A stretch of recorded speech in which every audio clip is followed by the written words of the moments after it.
Leonardo da Vinci. A painter. Well, he was a genius. Who is this? I am Leonardo da Vinci, naturally. What did he do?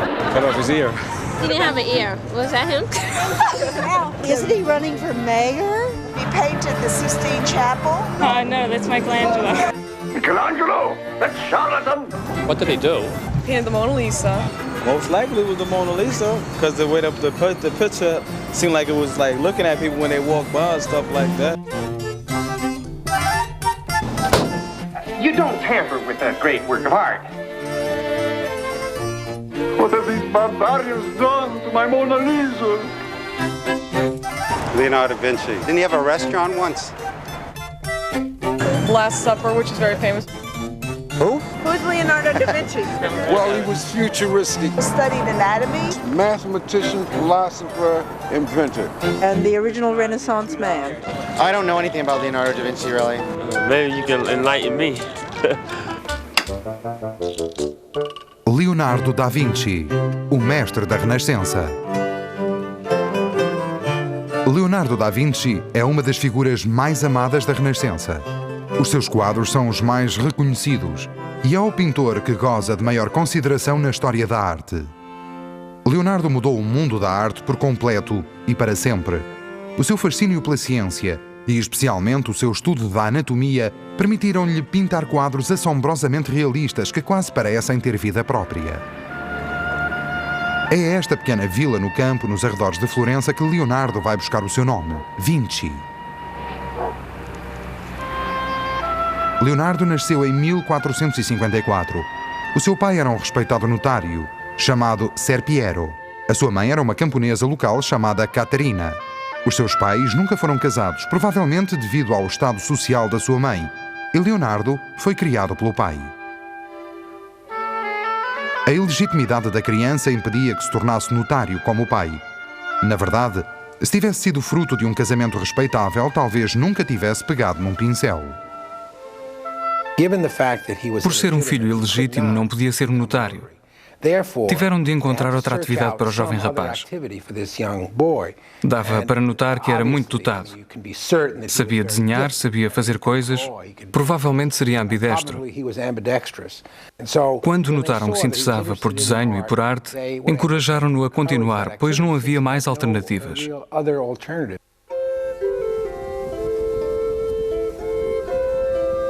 Leonardo nunca teve a mesma educação escolar que uma criança filha de pais casados.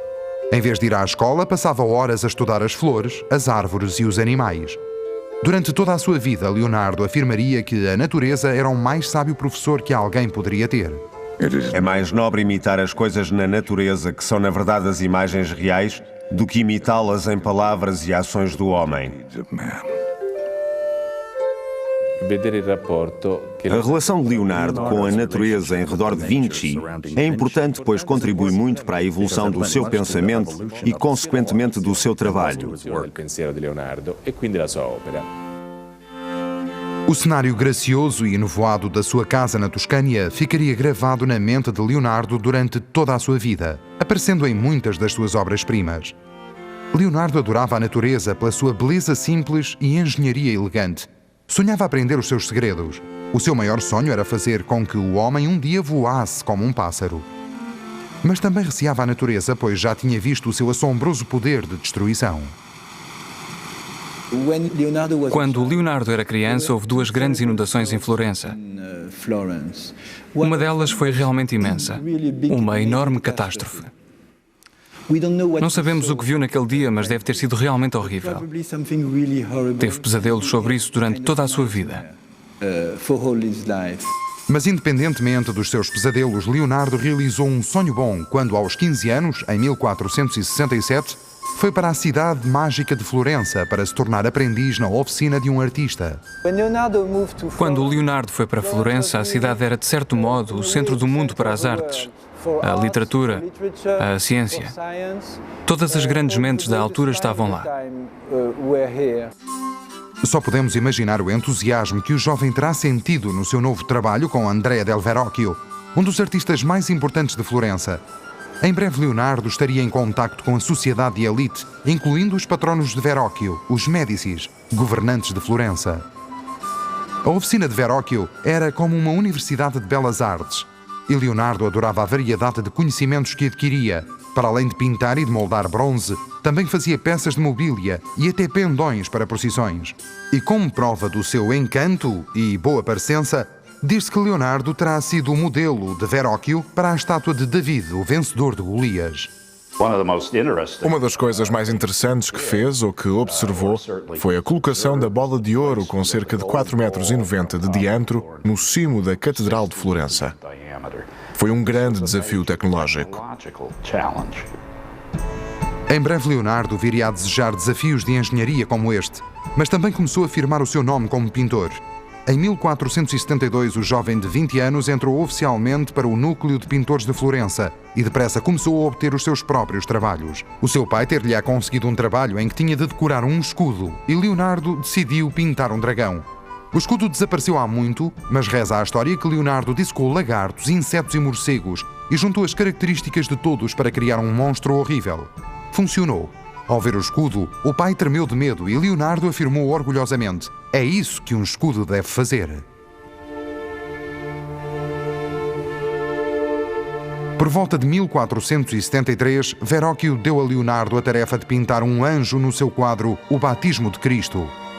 A mestria precoce de Leonardo neste quadro espantou toda a gente, incluindo o seu mestre. Falando das suas próprias capacidades, Leonardo escreveria mais tarde que só um aluno fraco não ultrapassa o seu mestre. Pela primeira vez na história da arte, Leonardo representou uma figura virada em direção ao espectador. Foi uma revolução na história da arte. Até aquele momento, as figuras eram representadas de frente, de uma maneira muito estática, arcaica e medieval. Foi assim que se introduziu o movimento nas figuras. Leonardo chegou e pintou a cabeça do anjo no Batismo de Cristo. E Verrocchio disse: "Meu Deus, fui ultrapassado. Aqui está alguém que pinta melhor do que eu."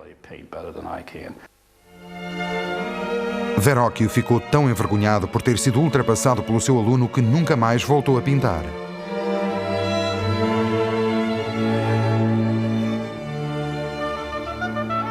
Cinco anos antes, o filho bastardo de Ser Piero tinha chegado a Florença com um pouco mais do que a educação de um rapaz do campo. Agora, era um jovem pintor da moda e começava a conviver com a nobreza. No auge da Renascença, na capital do mundo das artes, Leonardo da Vinci estava a tornar-se uma figura de referência. Mas Florença era uma cidade pequena e Leonardo sabia que o seu talento pertencia a sítios maiores. Em breve chegaria aos extremos da infelicidade. Durante a década de 1470, Florença fervilhava com pensadores brilhantes, astrónomos, geógrafos, filósofos e músicos, e não houve melhor altura na história da humanidade para se ser um pintor. A profissão do jovem Leonardo da Vinci colocou-o entre os círculos de elite, mas era apenas um dos pintores excepcionais de Florença. Botticelli e Rafael eram alguns dos pintores que concorriam com Leonardo pelos trabalhos. E a infinita curiosidade de Leonardo tornava quase impossível que se concentrasse na pintura. Rejubilava com a explosão de ideias e começou a tirar notas num livro de apontamentos. Leonardo escrevia todas as ideias que tivesse. Tudo o que lesse ou ouvisse na rua com os amigos. Às vezes é difícil saber se o que está escrito é uma das suas ideias ou apenas uma citação. Os apontamentos de Leonardo iam desde pequenos desenhos a notas sobre assuntos como a luz e a sombra, paleontologia ou guerra submarina. No entanto, em todos os 20 volumes com centenas de páginas cada, Leonardo deixou-nos poucas pistas sobre a sua vida pessoal, mas muita informação sobre a maneira como a sua mente funcionava. Os apontamentos são fragmentados e contraditórios. Têm muito material sobre assuntos completamente diferentes, por vezes tudo na mesma página. São a antítese total do tipo de apontamento que um bom aluno tomaria na universidade. Ele não era um pensador organizado.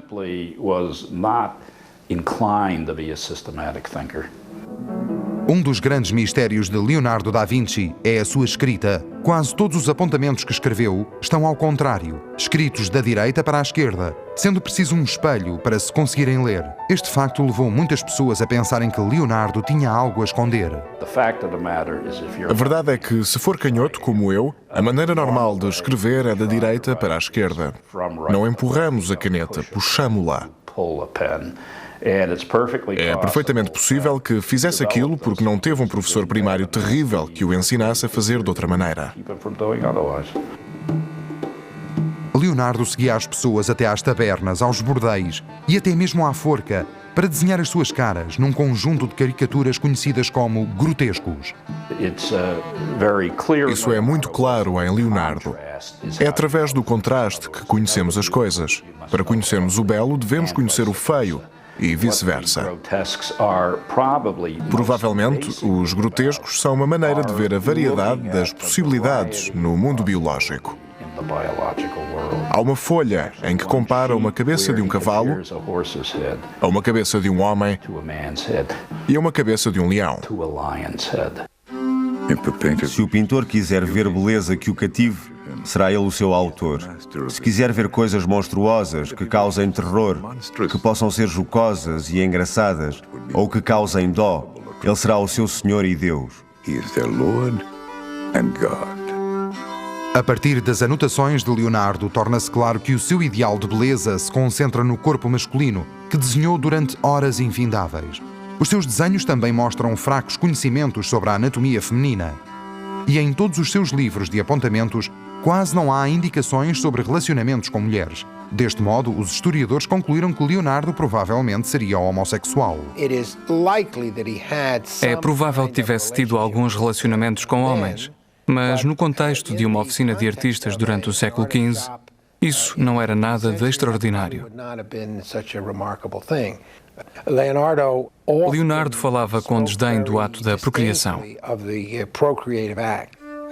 O ato da procriação e os membros envolvidos são tão feios que, se não fosse pelas caras e pelos adornos dos atores, o impulso desapareceria e a raça humana extinguir-se-ia. 400 anos mais tarde, Sigmund Freud surgiria com uma famosa análise da sexualidade de Leonardo da Vinci, baseada em memórias da infância encontradas nos apontamentos do artista. Dizia ser improvável que Leonardo alguma vez tivesse abraçado uma mulher com paixão. No início de 1476, com 24 anos, Leonardo enfrentou um dos piores momentos da sua vida. Foi intimado a comparecer perante o Tribunal de Florença e publicamente acusado de sodomia. A acusação anónima tinha sido feita aos chamados Oficiais da Noite de Florença, a polícia da moral. As acusações foram retiradas por falta de provas, mas a humilhação pública a que tinha sido sujeito foi demais para Leonardo. O seu quadro de São Jerónimo, datado de 1480, talvez reflita a sua dor.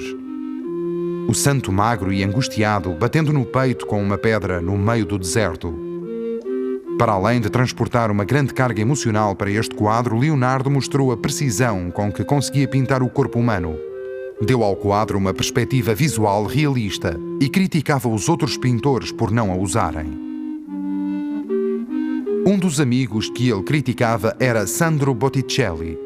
Aqui, no Nascimento de Vênus, a figura de Botticelli como que flutua contra um cenário, faltando-lhe a terceira dimensão que Leonardo tanto prezava. Leonardo poderia estar à frente dos seus colegas, mas estava a tornar-se cada vez menos popular entre os patronos mais influentes de Florença. Na verdade, Botticelli era um dos vários pintores que estavam a eclipsar Da Vinci. Em 1481, Leonardo tinha quase 30 anos e Lorenzo de Medici recebeu um pedido do Vaticano para enviar os melhores pintores de Florença até Roma para decorarem a nova Capela Sistina. Botticelli foi um dos escolhidos, juntamente com quase todos os mais importantes artistas florentinos, mas Leonardo foi excluído. Foi sem dúvida uma enorme humilhação. Claramente, Leonardo era um mestre, mas era considerado pouco fiável. Como os seus interesses não assentavam apenas nas telas, na maior parte das vezes acabava por não concluir os trabalhos.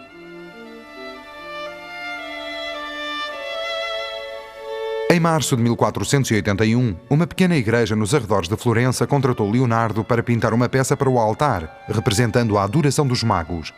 Devia estar desesperado à procura de trabalho para aceitar condições tão desfavoráveis. Teria de comprar o seu próprio material e, se não concluísse a tarefa em 30 meses, perderia o direito ao dinheiro e ao quadro. Devido à sua composição ambiciosa, Leonardo sabia que nunca conseguiria terminar a tempo. E não conseguiu. Mas, com este trabalho, abriu novos caminhos e até os seus rivais, Ghirlandaio, Botticelli e Rafael, se maravilharam perante esta obra.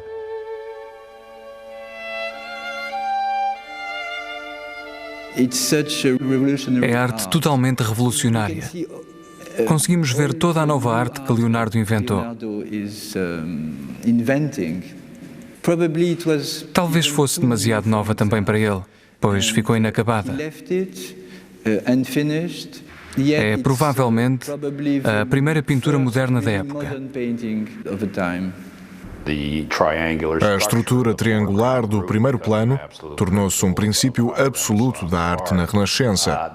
A ênfase na diversidade, com velhos e novos, carecas e cabeludos. A ideia apontada nos seus livrinhos de que se devia pintar uma figura dos ossos para fora. Se olharmos para o lado direito do quadro, vemos um homem idoso, que podemos jurar que é uma caveira. Num dos extremos, Leonardo pintou um jovem olhando na direção oposta a Cristo. Diz-se que é o próprio Leonardo, retratado como um intruso. 1481 foi um ano terrível para Leonardo. Magoado pelo julgamento público, sentido por ter sido passado para trás, virou as costas a Florença para perseguir uma nova vida para lá das suas muralhas e desafios para além das capacidades de um mero pintor.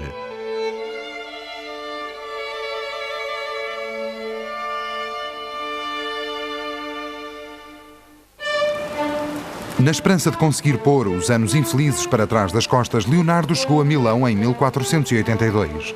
Sentia que Milão lhe oferecia oportunidades que Florença nunca poderia oferecer, mas para vencer nesta cidade, tinha de arranjar maneira de se apresentar ao poderoso duque Ludovico Sforza, conhecido como Il Moro. Leonardo estava já na casa dos 30 quando chegou a Milão. Deixou Florença porque se sentia infeliz, mas também porque ouviu dizer que Ludovico Il Moro queria construir uma grande estátua em homenagem ao seu pai. Leonardo queria muito este trabalho porque lhe daria muito prestígio. Estranhamente, ainda não tinha feito nenhum trabalho realmente significativo. Escreveu uma carta audaciosa ao poderoso duque, oferecendo os seus serviços não como pintor, mas como um engenheiro. Isto é ser atrevido. Afirma ser capaz de fazer muitas coisas relacionadas com guerra, armas de defesa, e diz que consegue fazer tudo aquilo. É muito interessante porque, a meio da carta, muda o tempo verbal para o futuro. Por outras palavras, ainda não as fez, não fez nenhuma daquelas coisas.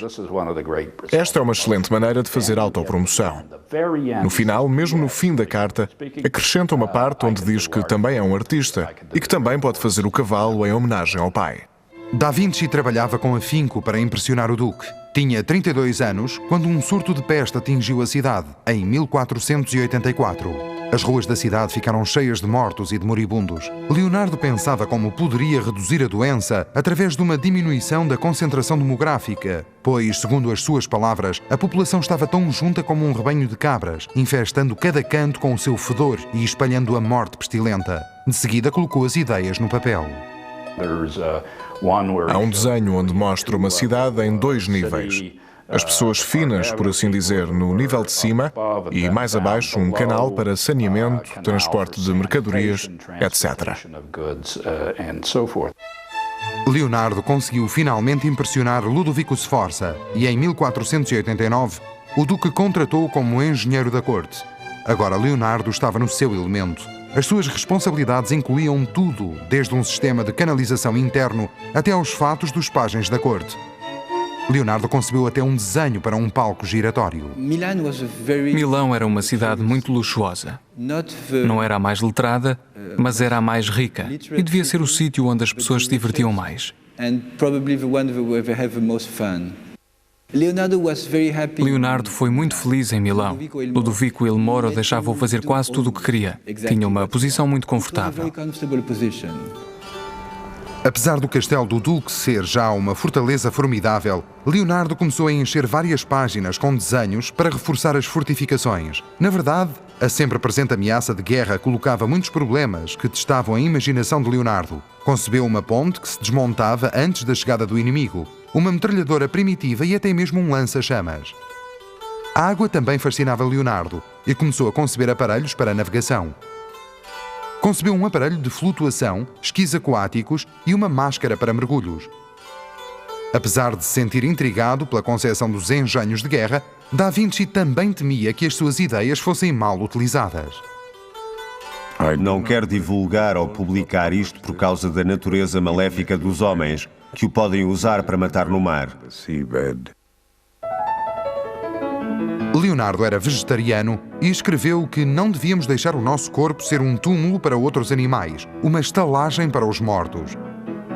Na verdade, Da Vinci tinha a fama de ser tão piedoso que, quando via aves à venda no mercado, pagava por elas o preço pedido e depois libertava-as para as devolver à liberdade perdida.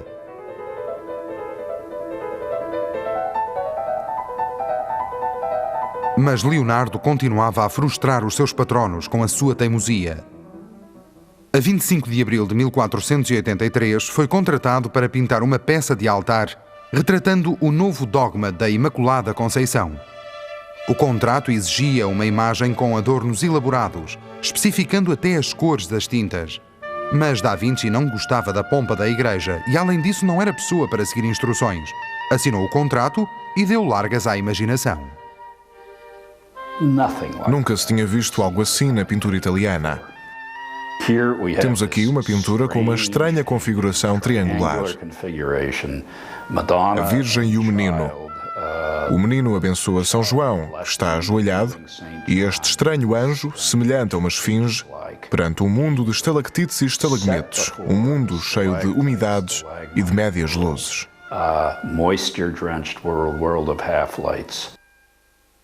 Mas pintar não era o mais importante na cabeça de Leonardo. Estava consumido pelo trabalho que o tinha trazido a Milão. Uma estátua enorme da dinastia Sforza. Da Vinci adorava os desafios tecnológicos da mesma forma que os desafios artísticos. Ele estava fascinado por cavalos e desenhava-os por toda a parte. Primeiro queria um cavalo erguido, mas acabou por escolher um cavalo a trote, que era, do ponto de vista da estática, o que conseguia obter.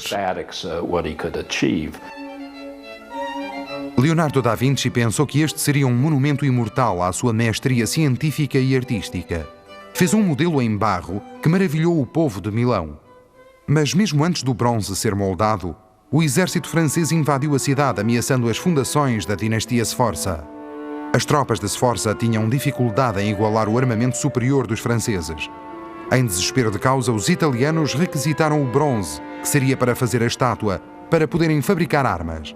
Os sonhos de Leonardo foram destruídos e ele escreveu com tristeza: "Não direi nada acerca do cavalo, pois sei que tempos são estes."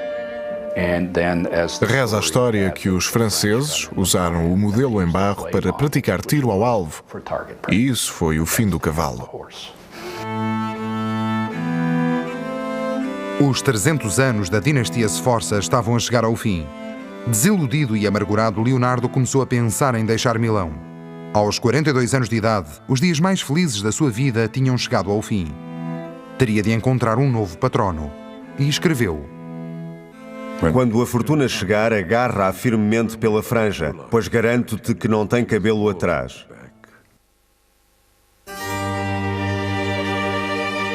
Em 1495, e prestes a deixar Milão, Leonardo, agora com 43 anos, foi contratado para decorar a sala de jantar da pequena Santa Maria della Grazia. O tema seria a última ceia de Cristo com os seus discípulos. Seria para esta modesta decoração de parede que Leonardo criaria a mais engenhosa composição na história da arte. Trabalhou devagar e apaixonadamente na pintura. A uma certa altura, o prior começou a pressioná-lo. Leonardo respondeu que a demora se devia ao facto de não conseguir encontrar um modelo para representar Judas. Então pediu ao frade para pousar para a imagem do apóstolo que traiu Cristo. A sugestão foi suficiente para aquietar as queixas do frade, deixando Leonardo terminar a obra. Quando terminou, o resultado foi completamente revolucionário. Nenhum quadro seria tão imortal como esta última ceia.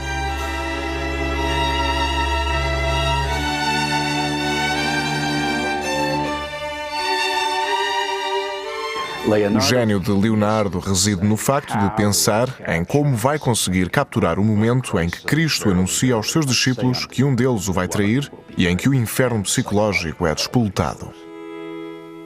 A traição era muitas vezes mencionada nos apontamentos de Leonardo, talvez reflexo dos seus sentimentos em relação ao julgamento por sodomia em Florença 30 anos antes. Não surpreende que a história de Judas o afetasse tanto. Leonardo tentou representar as figuras de maneira muito natural e humana, para representar em ações e atitudes os movimentos internos da mente.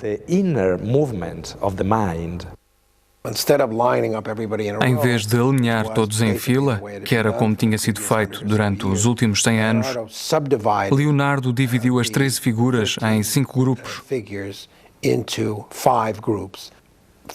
4 grupos de 3 apóstolos, um Cristo isolado e um grupo separado.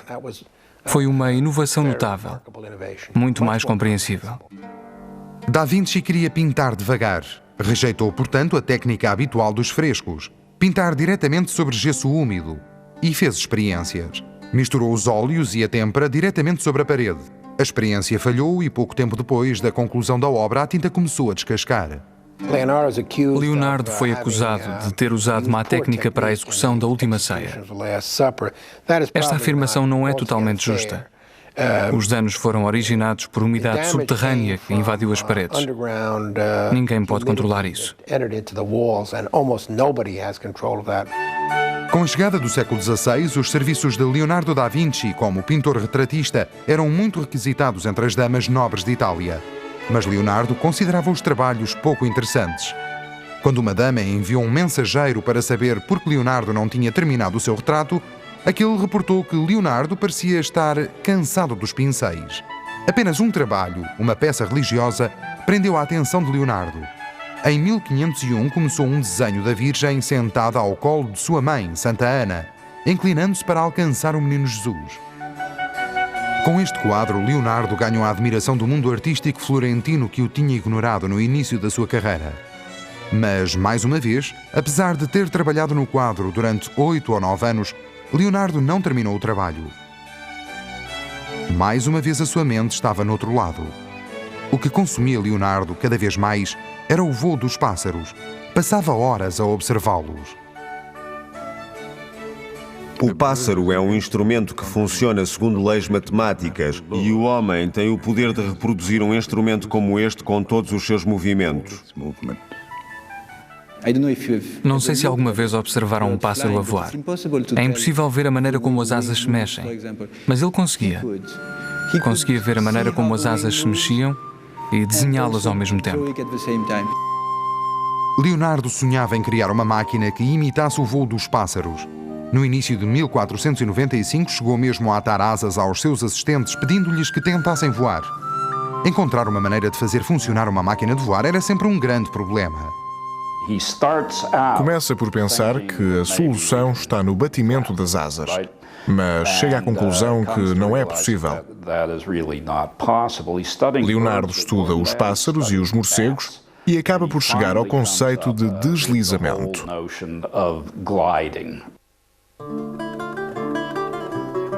Leonardo também inventou uma máquina muito parecida ao helicóptero moderno, mas foi apenas uma ideia e não uma invenção. Se tivesse sido construído, nunca teria chegado a sair do chão. A capacidade de imaginação técnica de Leonardo é espantosa. Desenhou muitos engenhos que são usados de alguma forma nos nossos dias, desde paraquedas a bicicletas, com detalhes que deixam adivinhar as versões modernas. Este desenho de rascunho, feito por um assistente, mostra a fundamental corrente da bicicleta. Na mesma página está um desenho cômico, fálico e o nome Salai, um assistente que se juntou à oficina de Leonardo em 1490 com 10 anos. O nome Salai era a alcunha que Leonardo lhe deu, significa membro de Satã. apesar da tenra idade do rapaz ter-se-á tornado um dos amantes de Leonardo. Salai era um jovem rapaz muito bonito que Leonardo levou para a sua oficina quando tinha apenas 10 ou 11 anos. Leonardo tê-lo-á levado porque era muito bonito e podia usá-lo como modelo. Era muito mau como pintor. Nunca aprendeu muito. Portanto, deve ter posado para Leonardo, ou talvez mais do que isso. Não temos a certeza. Salai ficou na oficina de Leonardo. Na verdade, foi um dos poucos escolhidos para viajar com Leonardo durante o resto da sua vida. Leonardo, agora com 50 anos, estava a ficar um pouco inquieto. Começou a procurar um novo patrono. Em 1502, o poderoso Duque Cesare Borgia, aqui desenhado por Leonardo, contratou-o como engenheiro militar. Borgia era um guerreiro sem escrúpulos que queria conquistar toda a Itália Central. Deve ter ficado intrigado com os desenhos de Leonardo de todo o tipo de brutais máquinas de guerra, bestas gigantes, tanques e metralhadoras primitivas. E existe mesmo um desenho de uma roda giratória com lâminas.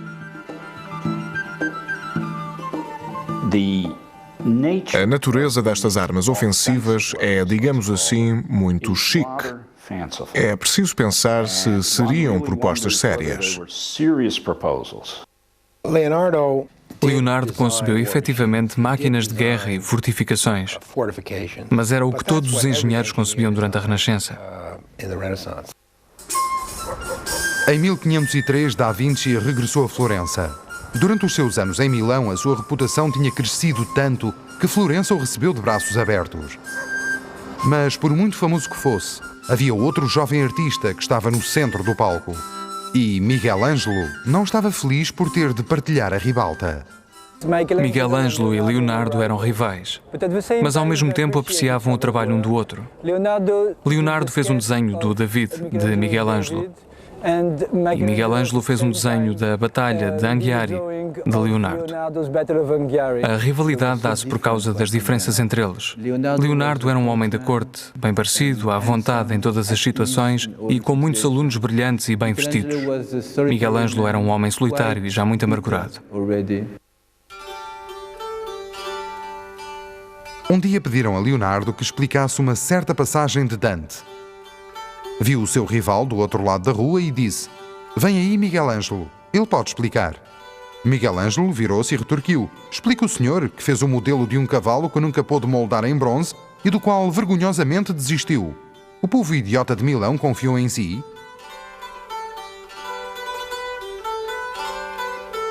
Em outubro de 1503, quando Niccolo Machiavelli era um jovem e poderoso oficial do governo florentino, Leonardo foi contratado para decorar as instalações do Conselho Municipal. Este seria de longe o maior trabalho encomendado a Leonardo. O mural comemoraria a vitória de Florença na Batalha de Anghiari. A parede em frente seria pintada pelo rival de Leonardo, Miguel Ângelo. Leonardo trabalhou no projeto durante 3 longos anos e, tal como tinha feito muitas vezes antes, deixou-o inacabado. Desconhece a razão pela qual Leonardo interrompeu o seu trabalho. Talvez a provocação de Miguel Ângelo sobre o cavalo inacabado o tenha atingido. Talvez tivesse pensado que estava demasiado velho para tanta rivalidade. Florença era demasiado pequena para ambos. Era um ou outro. Não podiam trabalhar no mesmo sítio ao mesmo tempo.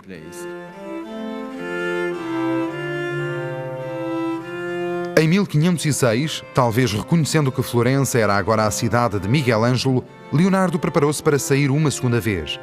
Mas antes disso, recebeu uma encomenda de um rico mercador florentino. O homem criou um retrato da sua esposa, Mona Lisa.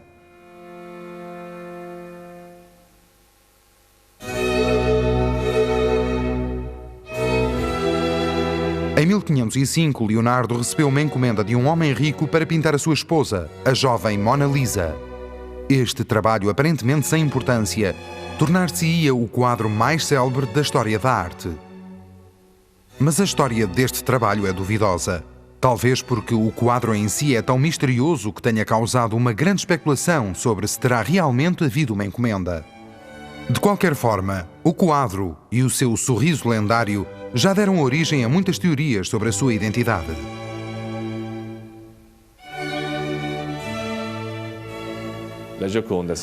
Já foi dito que a Mona Lisa tinha icterícia, que estava grávida, que era um homem vestido de mulher, mas a verdade é que a Mona Lisa é um grande quadro.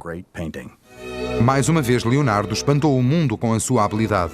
Este quadro definiria a pintura nos 500 anos seguintes. A Mona Lisa é o quadro mais famoso de sempre. É a espiritualidade inerente à criatura humana que Leonardo conseguiu captar, que a leva à figura a um tipo de majestade.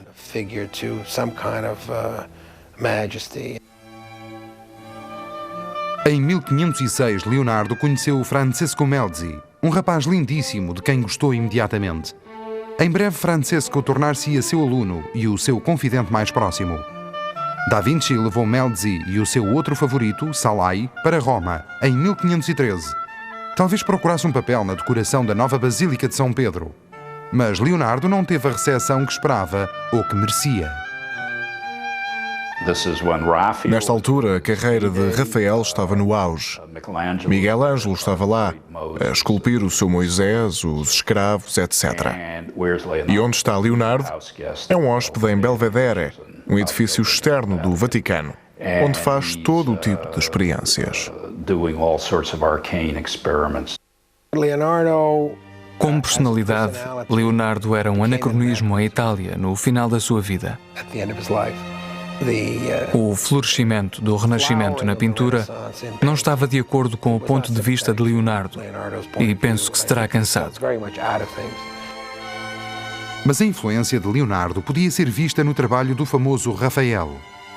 E Rafael presta homenagem a Leonardo, usando a sua imagem para retratar Platão no seu quadro A Escola de Atenas. E até mesmo Miguel Ângelo pode ter copiado secretamente a técnica do velho mestre na pintura da Capela Sistina. Vistos de perto, os frescos de Miguel Ângelo na Capela Sistina revelam uma técnica muito semelhante à dos desenhos de Leonardo.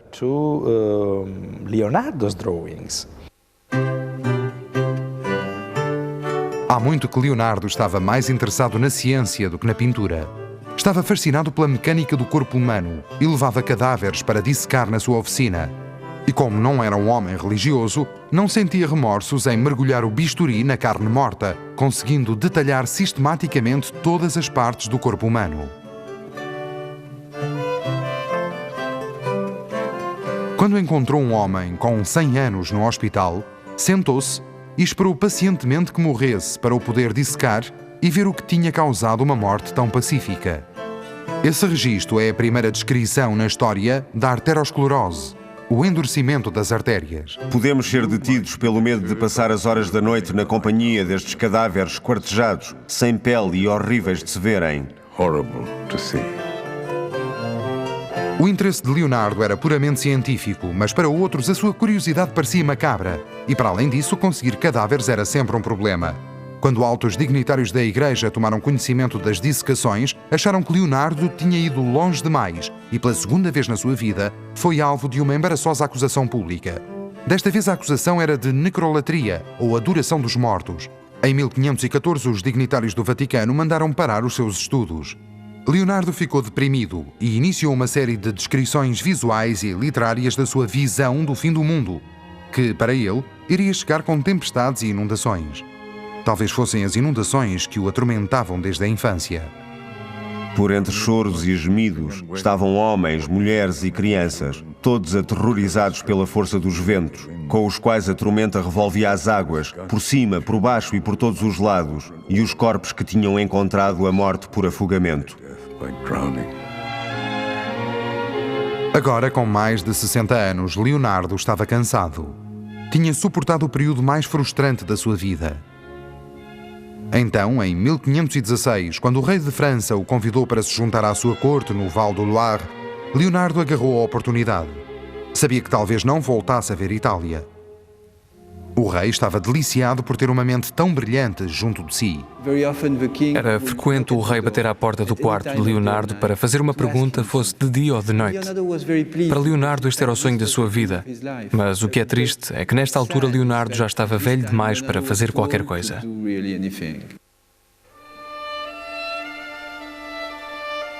Depois de chegar à França, em 1518, Leonardo sofreu um acidente vascular cerebral.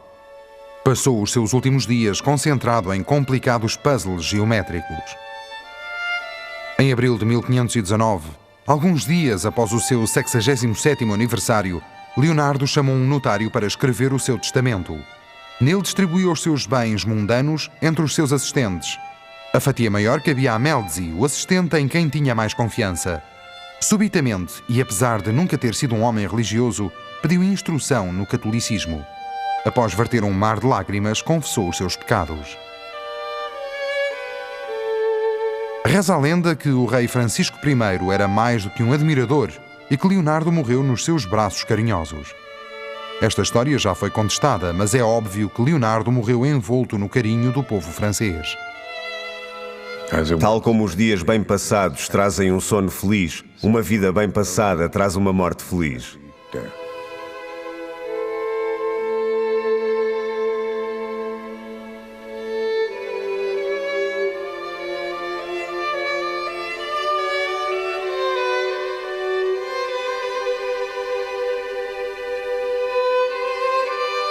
$28 million. It's away from the room now and on the telephone at $28 million. Cerca de 500 anos após a morte de Leonardo, um dos 20 livros de apontamentos que restaram atinge o valor de cerca de 30 milhões de euros em leilão. É um valor surpreendentemente alto, 2,5 vezes mais alto que qualquer outro manuscrito. O que é que nos fascina em Leonardo? Desde a sua escrita invertida, as dissecações à luz da vela e os seus quadros estranhamente cativantes, parece ser um mágico negro da Renascença. Quanto mais conhecemos sobre ele, mais vemos que não era nenhum feiticeiro futurista. Era antes um homem muito dotado que vivia numa época extraordinária. Leonardo era um homem do seu tempo. Foi o homem mais notável do seu tempo. É um facto que era um perito em perspectiva, anatomia, botânica ou biologia. Eram todos assuntos que outras pessoas também estudavam. Foi um homem tão notável que estudou todos estes assuntos e fazia tudo muito bem. É muito complexo e muito diferente de um pensador moderno.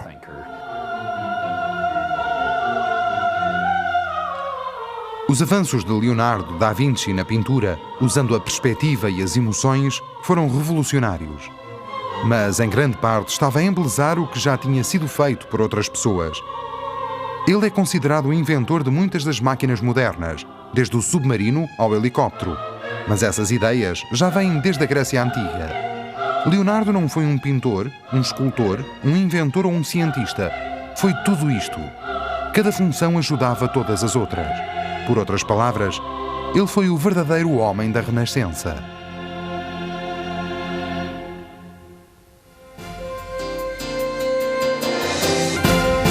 Pim Pam Pum, produção e gravação de áudio.